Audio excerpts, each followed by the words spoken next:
The coronavirus pandemic means Groundhog Day won't be the same for the Pennsylvania town made famous for the holiday.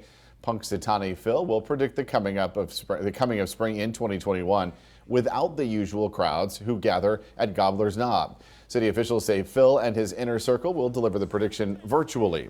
The change means there will be no in-person attendance for the February 2nd event. Not that it matters or that he's a great forecaster. Did you know there are actually a number of groundhogs? Yep. And typically, well, like nationwide, I'm sure there's plenty. But yeah, and well, yeah, right. But I mean, there are other people making predictions, other groundhogs making predictions, and they never line up. Yep. They never line up. It's fun. It's for fun. Is it? Yes. Is it really? Because we watch you for the weather, we watch Punxsutawney Phil for fun. Okay, that's fine. Can we also just throw in the Farmer's Almanac too? Because that's the fortune cookie of forecasting. Okay, Shell Beach. This is our surf line camera, and you can see we've got just some high clouds ready to sneak into the area. I think there's going to be a lot of them later on tonight and through the day on Friday, filtering the sunshine. I don't think it does that much to temperatures, though, and not bad today at all. Upper 60s and low 70s across the board. Again, I could read all of these, but we're really within a degree or two for most of these communities.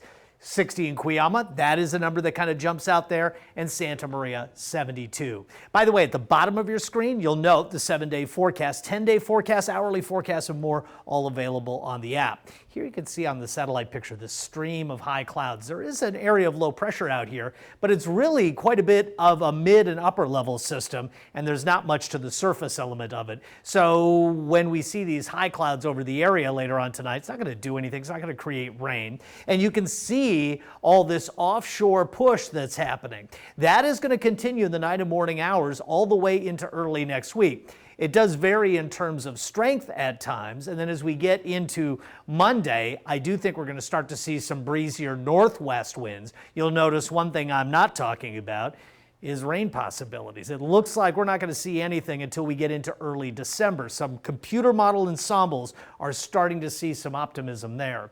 But mid-60s would be about it currently in terms of temperature. It's calm at the beaches. Once you get into the coastal valleys, you start to pick up a little wind speed at 10 to 15 miles per hour. In terms of our numbers here over the next 6 hours, you can see how we fade off about 10 degrees of temperature in San Luis Obispo.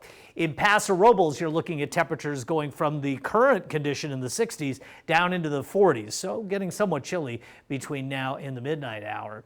In Santa Maria, we're going to lose about 10 degrees of heat as well, and in Santa Barbara, not as dramatic, maybe only losing 4 or 5 degrees. Okay, looking at the overall pattern here, what we don't see is a big, huge trough allowing low pressure to spin up and get things together. What we see are these more minor troughs, and what they do is just crank up the winds. So we get that one here with a ridge behind it, that's going to create a wind event, and this one with a ridge behind it, that's going to create another wind event in the extended.